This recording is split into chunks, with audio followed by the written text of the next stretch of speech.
Right, welcome everybody. Thanks very much for coming. So this is the first seminar in July and the third one from the last one of this semester. So it is my pleasure to today briefly introduce our speaker, Mateusz Zych, currently doing his PhD at the University of Warsaw and working on phase transitions. So please take it away. Thank you very much for the invitation. It's a great pleasure for me to be here.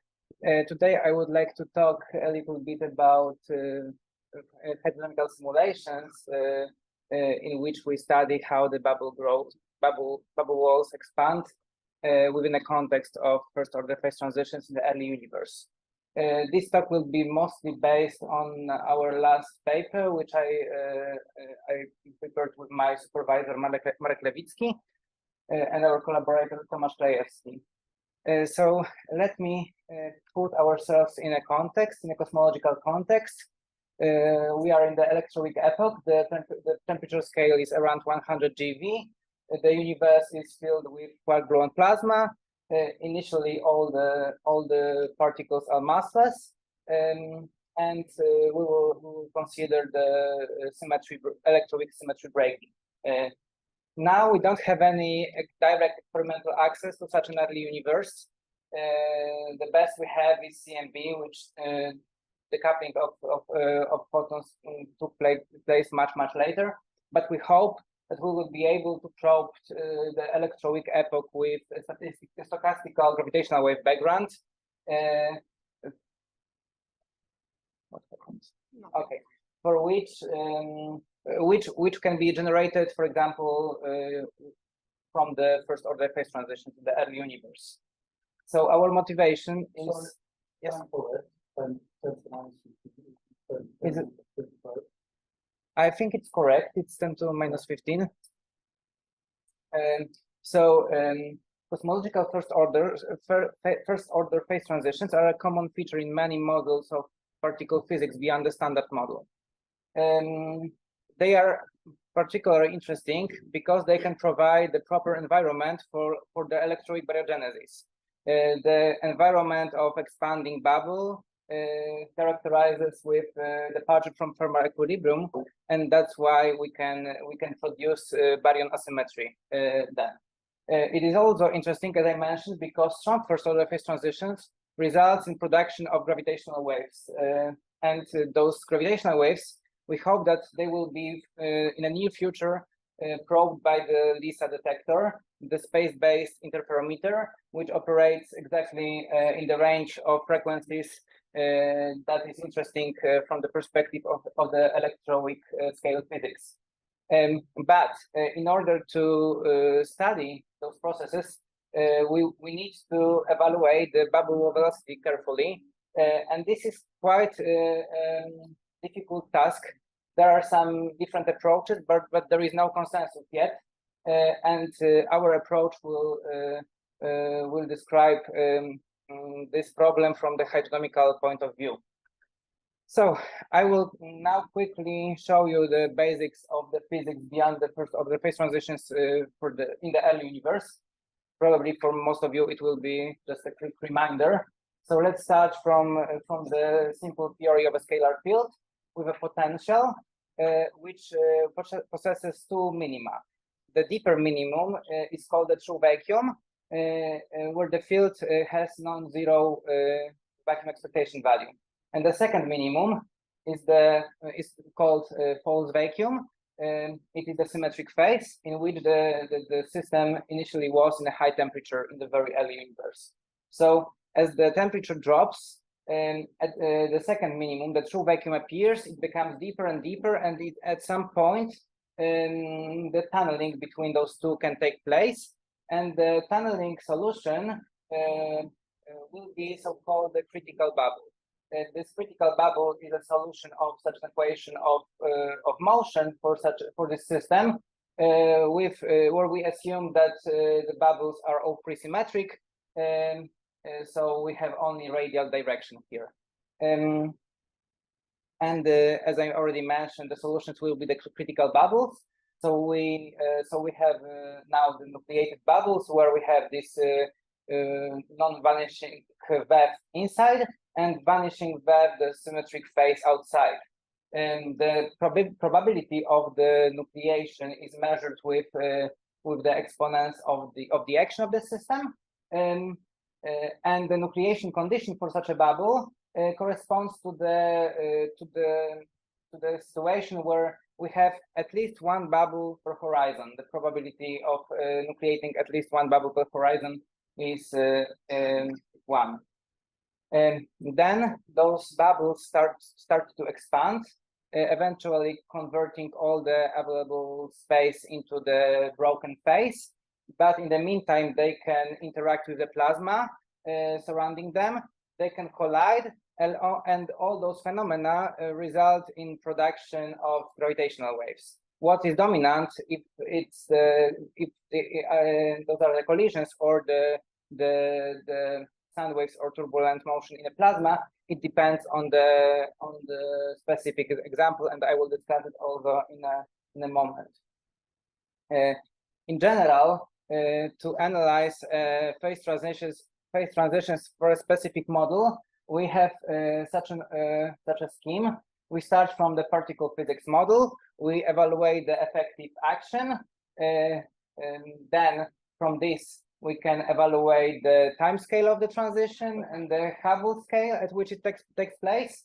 And then we can also evaluate what is the energy budget. So what is the strength of the transition? So the difference between the minima normalized to the energy of the radiation bath in the background.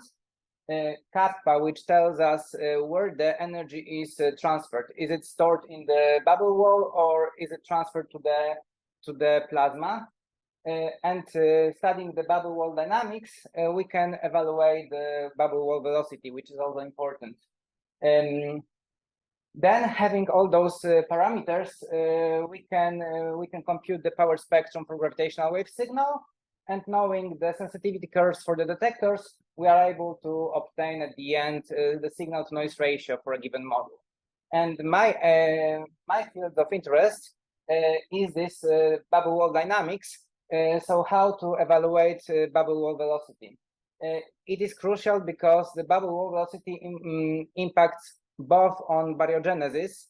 To produce the proper amount of baryon asymmetry, we typically need to moderately fast bubble walls, and in the same time, for strong gravitational wave signal, we want to have as fast bubble as we can.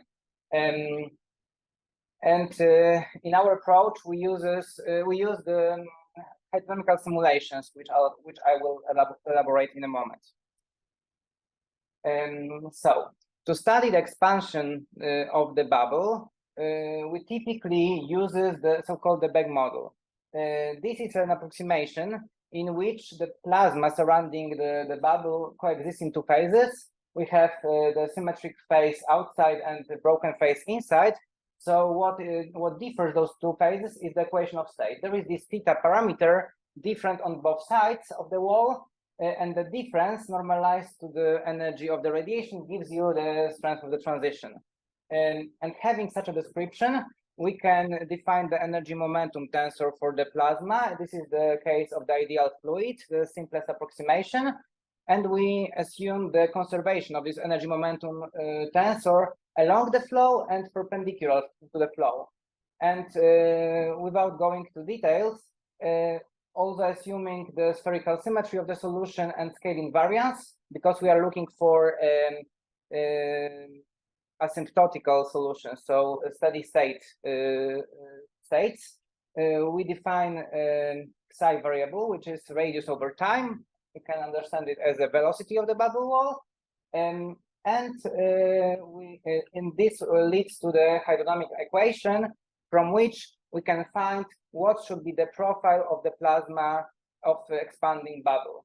And this equation can be solved analytically, and the solutions depend on two parameters: on the velocity of the wall, psi w, and on alpha, strength of the transition. And in general, we can find three modes of expansion. The first one is deflagration. This is the subsonic case when the bubble wall is slow. And in such a case, the plasma inside the bubble remains at rest.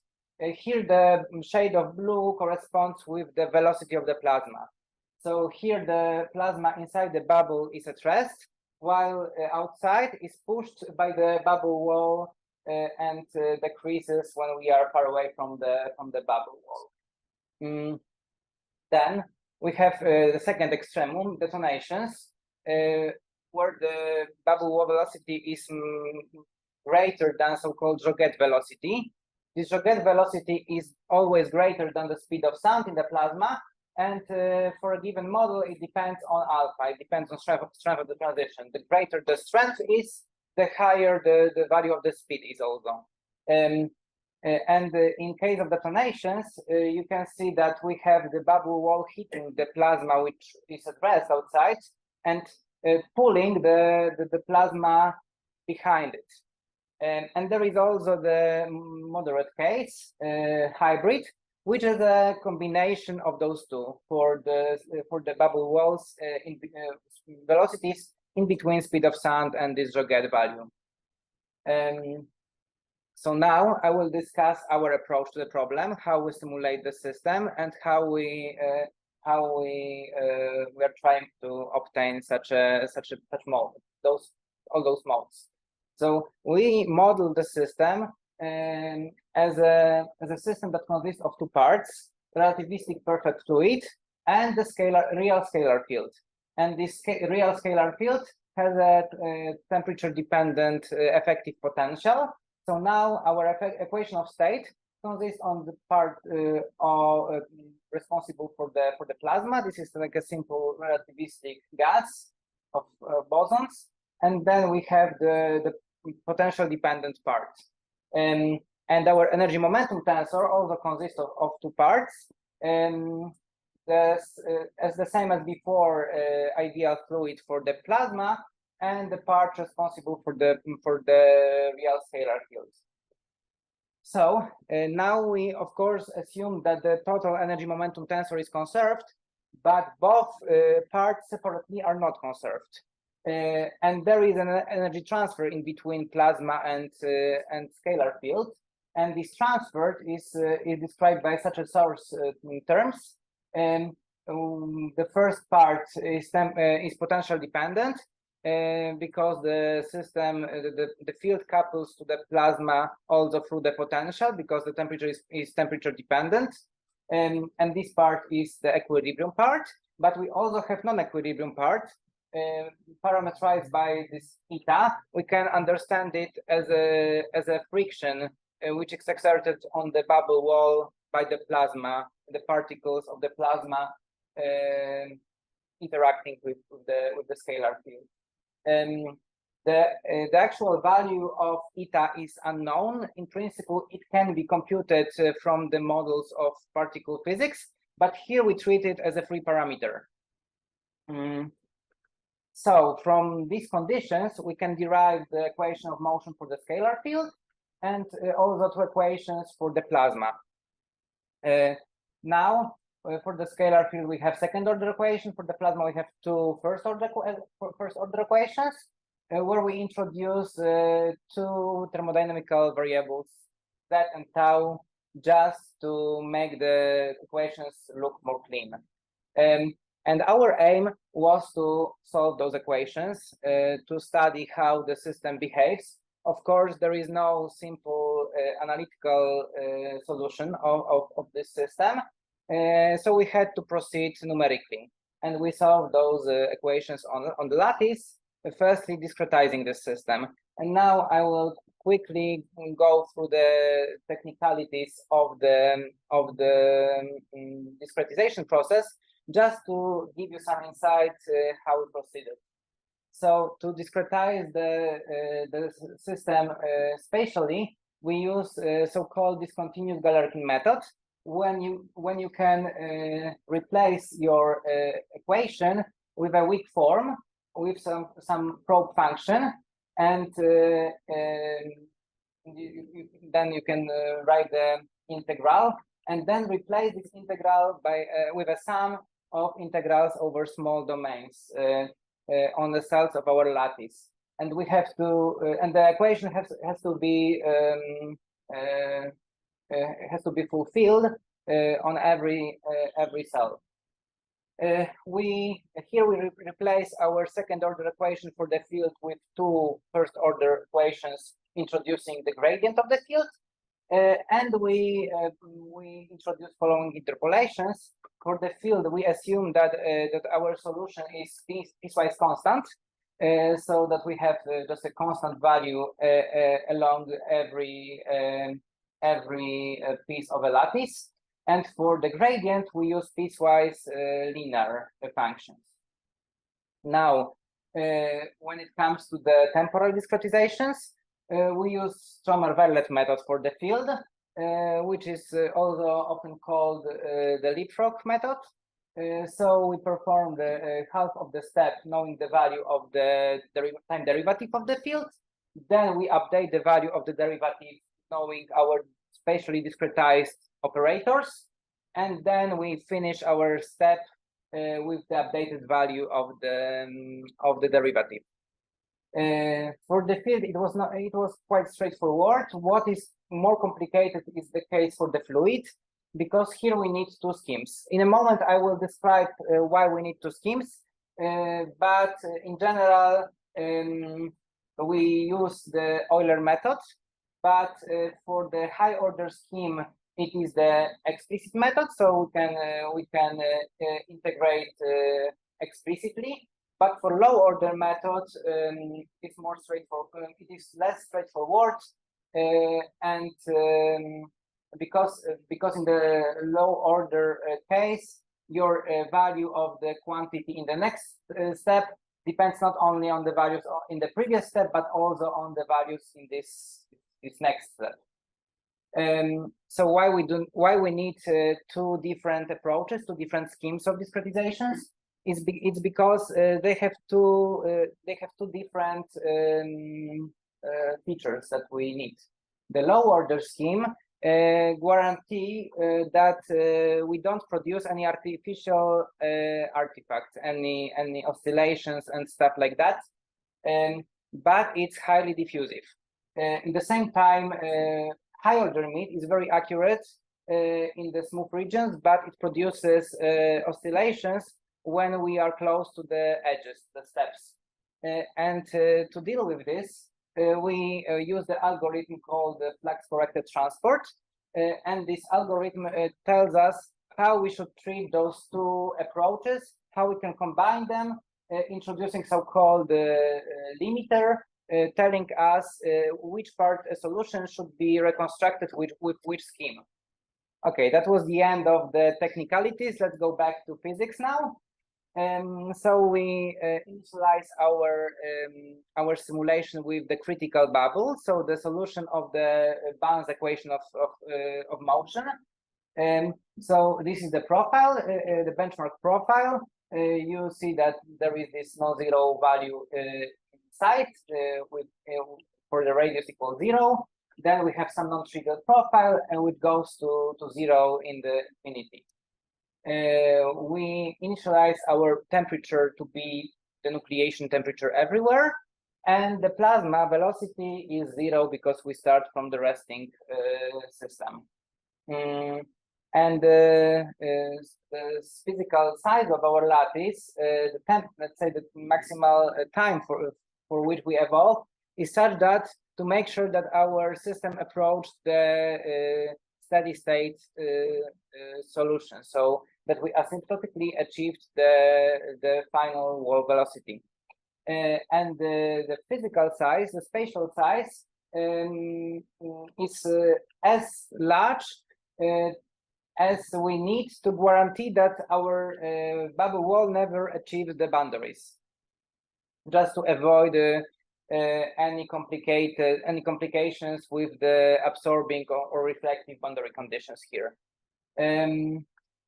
So we also defined some benchmark potential here. This is a simple temperature-dependent effective potential with temperature-dependent mass term, and the thermal barrier, the cubic term which generates a barrier. This is a toy model, but it mimics very well the behavior of real systems with like the extensions of the standard model, typical extensions of the standard model. We fixed the couplings here with the values which were already studied in a similar context, just to compare the results. And the friction, the eta parameter, we varied logarithmically in such a range. As I mentioned, we treated the friction as a free parameter just to see what is the impact of the friction on the system. So now let me show you the results. In general, we obtained all the three types of solutions. So this is the example of deflagration. I will tell you briefly how to interpret these plots. So on the x-axis, you can see this self-similar variable psi, and on the y-axis there is a plasma velocity. So where you have this jump in the values, this we define as a bubble wall, and we measure its velocity simply reading the value of psi at which we have this wall. And you see that in case of deflagrations, as we expected, everything inside the bubble remains at rest, while in front of the bubble wall pushes the plasma in front of it. Here the shades of blue represents the time scale. So the darker the color is, the later step of the evolution you see.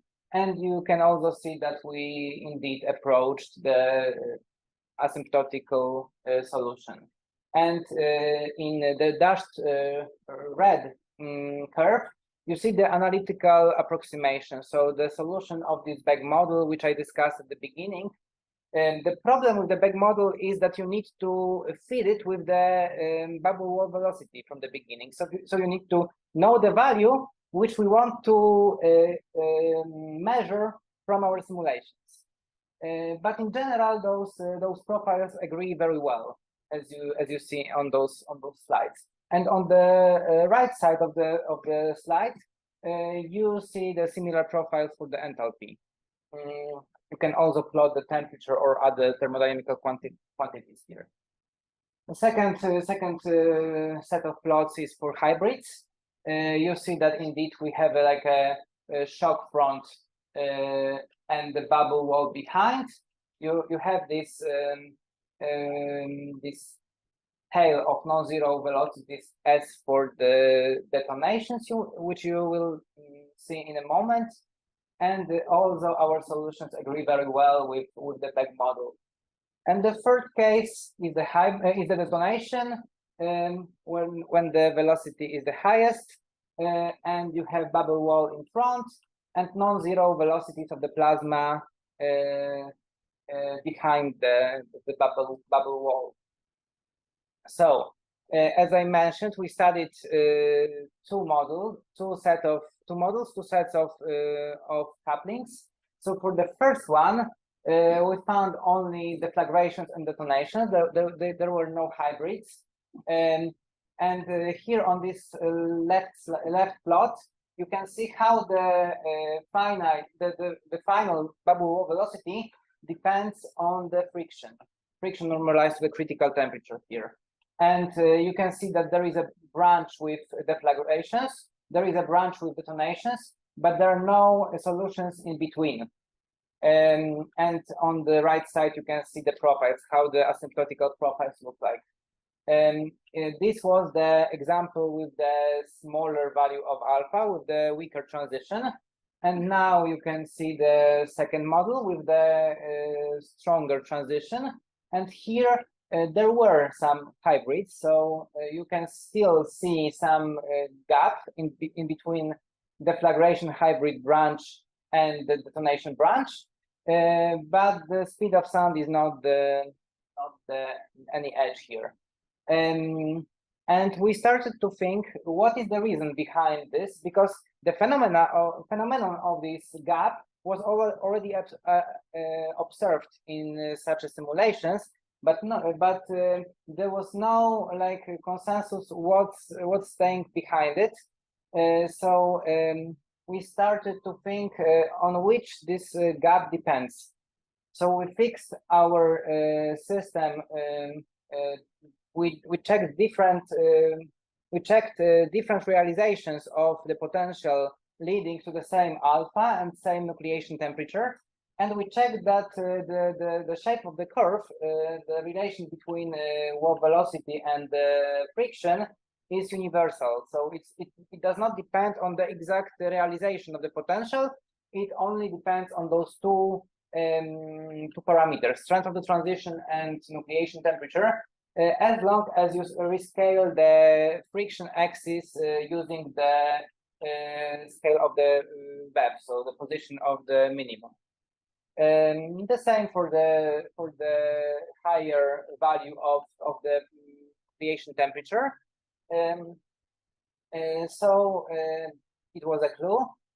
So we decided now to fix only alpha and change nucleation temperature. So check different realizations of the potential leading to the same alpha, but differing with nucleation temperature, with the level of supercooling, as I call it later, this ratio of temperatures.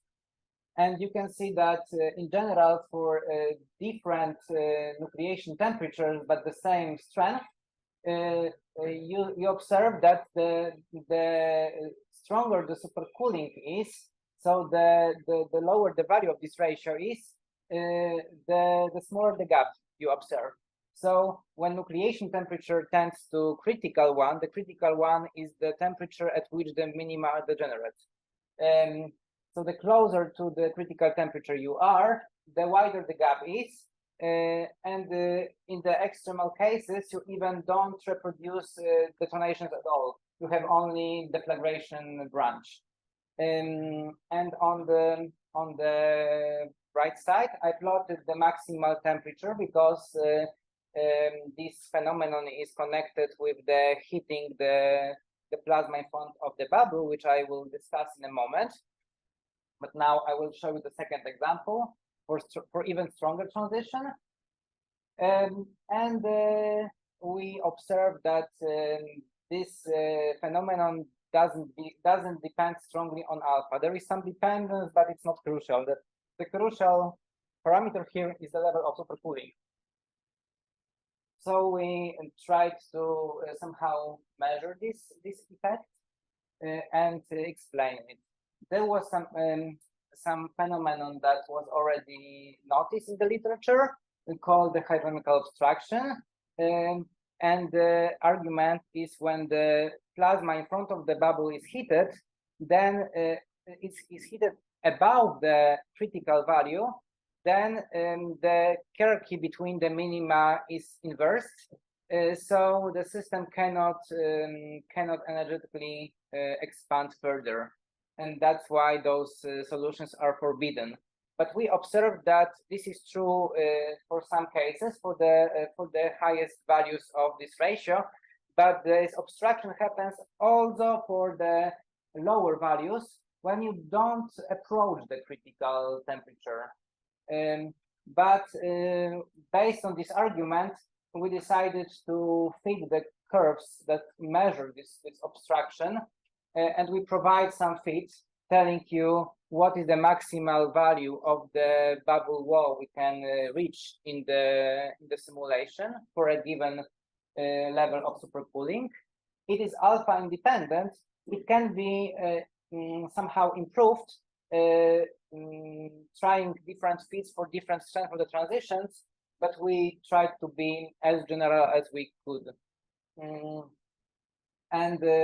Now we decided to check: is it general? Is it the feature of this specific potential, or is it something more general? So our next model was the scalar singlet extension of the standard model.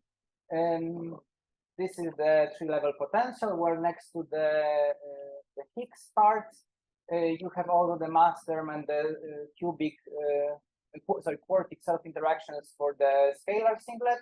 And you have also the mixing term with the portal coupling, demanding that we know the current zero temperature value of the minimum and that we know the mass of the Higgs. We are left with three free parameters, and we can build the whole effective potential adding Coleman-Weinberg corrections, so one loop level corrections to the effective potential and the thermal part of the effective potential. And studying such a potential, let me only discuss how it looks like. Like in the high temperature, you have the symmetric minimum in 0, 0. Then you move as the temperature drops, it moves on the s-axis. Then the second minimum appears on the h-axis, and when it becomes deep enough, the tunneling between them takes place on some path of the minimal action, and if, finally you end up in the solution with vanishing web of the scalar. And so we plugged such a potential into our simulations. Now, because we have two fields, we also have two couplings to the plasma, two effective couplings to the plasma. So our plot becomes two-dimensional with friction with the coupling of H on the x-axis, coupling of the S field on the y-axis. But in general, the behavior is the same. You also can find three types of solutions: deflagrations, hybrids, and detonations. And when we put them on the axis measuring the wall velocity, you see that there is still this gap, and this gap matches to the scheme I presented you already. So the effect is similar as in the pi model. We also check different potential, and it always behaves like this. So we decided to think what is the impact of the actual results of different methods, the analytical methods connected with the WKB method connected with the solving transport equations across the bubble wall. So these are the results of the bubble wall velocity calculated within this WKB method from our last paper, like different paper, where we studied which candidates are good candidates for the electroweak baryogenesis. You can see that in those points in blue, in orange, are those for which the predicted baryon asymmetry differs not greater than 10% from the actual observed value. So almost all those good candidates are the hybrids. With the dashed line, I denoted here the speed of sound. And it is also the general feature that the hybrids are the most promising candidates for the electroweak baryogenesis. So we checked how our fit looks on this plot, and we realized that almost all promising candidates will be affected by this phenomenon of the obstruction. And so our conclusion is that you need to take into account the hydrodynamics of the system when you calculate the bubble wall velocity for your model.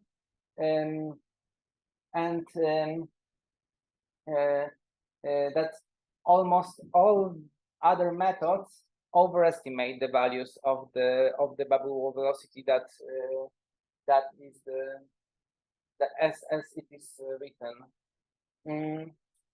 And let me leave you here with the summary of this talk.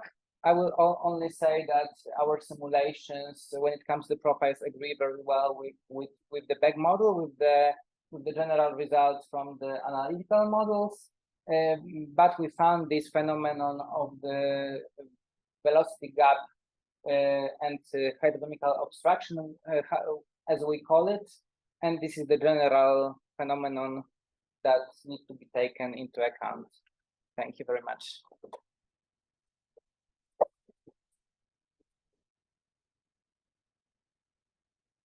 Thanks very much. Oh, do we have questions? We have plenty of time for questions.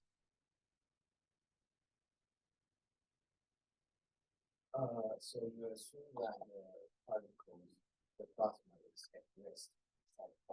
No, so at the very beginning of our simulations, yes, well, it was here.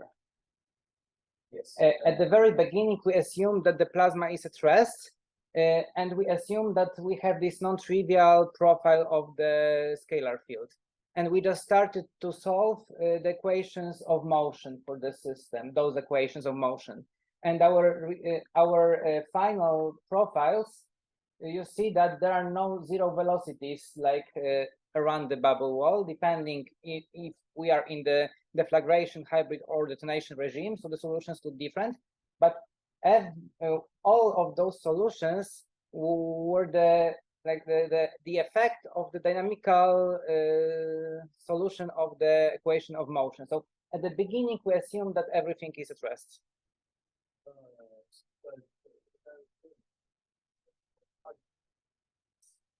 Yes.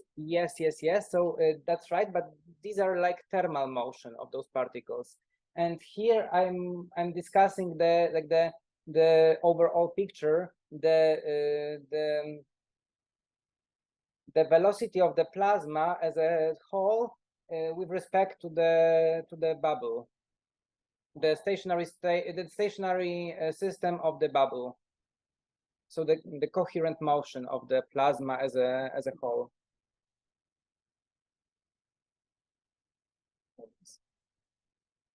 What is the ground? What is space-time? Here we use the Minkowski space-time, but yes, because the phenomenon of the phase transition is so fast that we don't need to account the background expansion of the universe. Like the time scale of this process is much shorter than the Hubble scale. So we use the Minkowski space-time.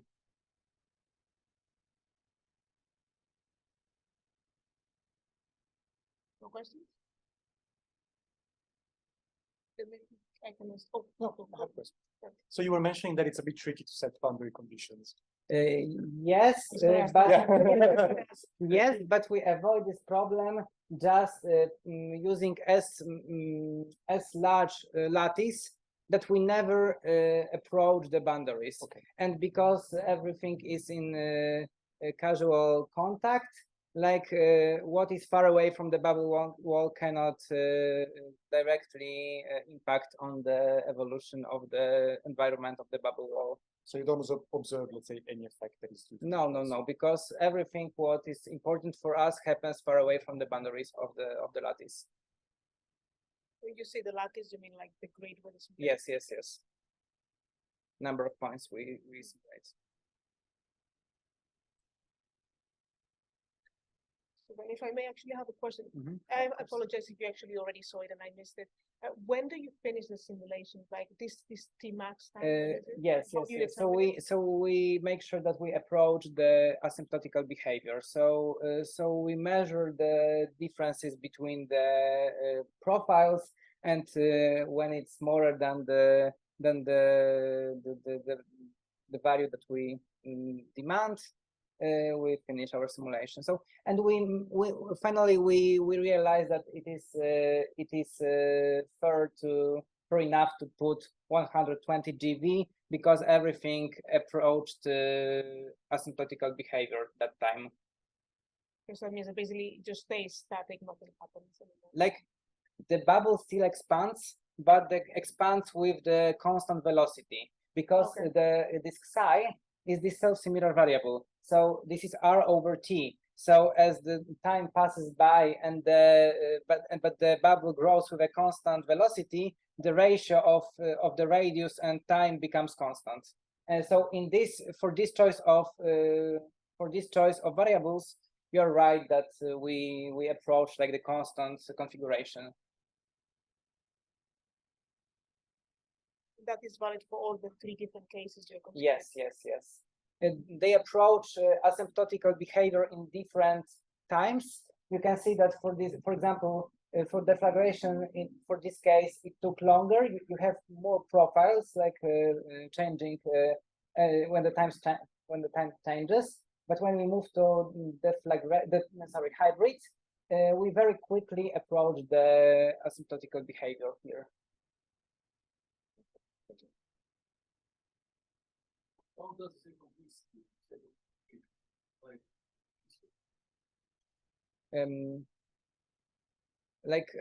I don't think I don't fully understand the question, but the whole set of equations we solve is this. So there are two equations of motion for the plasma and one equation of motion for the scalar field. We input the initial conditions and we just evolve the system, making sure that we fulfill the proper conditions in every time step.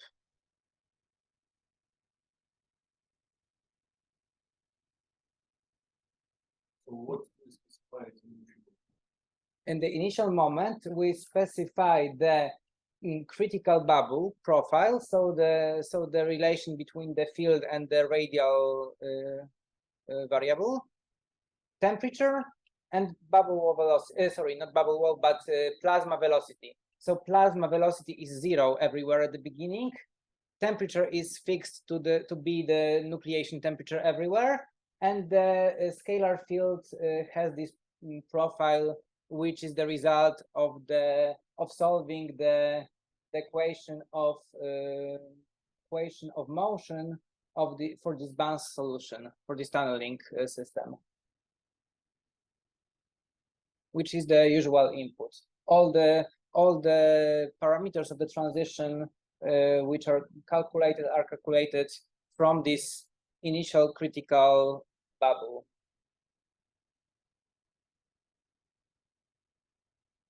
If I understand well, your numerics here, that everything is spherical. Yes. So my question is, even perturbatively, like, how do you go from this to try and extract something about gravitational wave? You're not doing that. Yes. This is completely there must different. Be a big jump. Yes. This is a completely different story. There are different simulations where people have just a Euclidean system. They nucleate different bubbles in different positions. They simulate it and they check what is the distribution of inhomogeneities resulting in the gravitational wave spectrum. And there are some fits telling us what will be results based on the parameters of the transition. This is not what I'm working on, but it works like this. You have those different type of simulations with multiple bubbles colliding and interacting with the plasma, and there are some numerical fits that allows you to feed some formula for the spectral shape with the parameters of the transition and give you the final spectrum of gravitational waves. So those fits are made from calculations like yours. Yes, but from similar simulations, but our simulations are performed for a single bubble, like spherically symmetric bubble, interacting with the plasma, just to measure the velocity of the expansion. And to study gravitational waves spectrum, you need to simulate multiple bubbles and proceed as long as they eventually collide, and you evolve, in fact, how the plasma behaves, like what are the inhomogeneities of the plasma from this system. Thank you. Yes. How many bubbles? How many? In fact, I'm not sure. I'm not an expert on this part. I often use the formulae, but I never performed such a simulations on my own. But it should be like for sure at least, I don't know, 10-ish.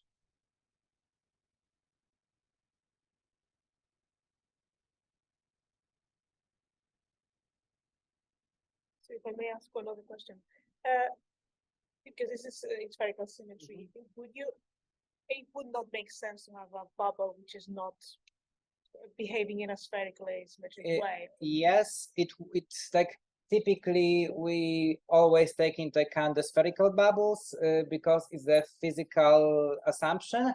For this bag model, people sometimes try to solve the system for planar walls or for cylindrical case, but it's not physical. Sometimes for baryogenesis, as you assume that you are already in the asymptotic solution, you can assume the planar wall and restrict yourself to one Euclidean direction. But this is different case. Yeah, so I was rather going to ask, like, if it would make sense to consider, instead of just regular symmetry, to consider 3D simulation when you have a bubble which would be allowed to behave differently. But I suppose the physics that you could do would be similar to what you have. What are your views on that?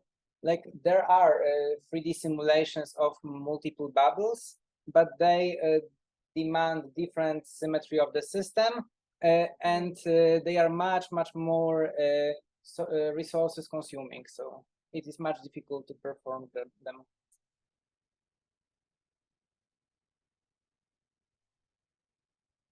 Any more questions? Last chance. Okay, so that's the case. Let's thank our speaker again. Thank you. If you enjoyed the video, like and subscribe.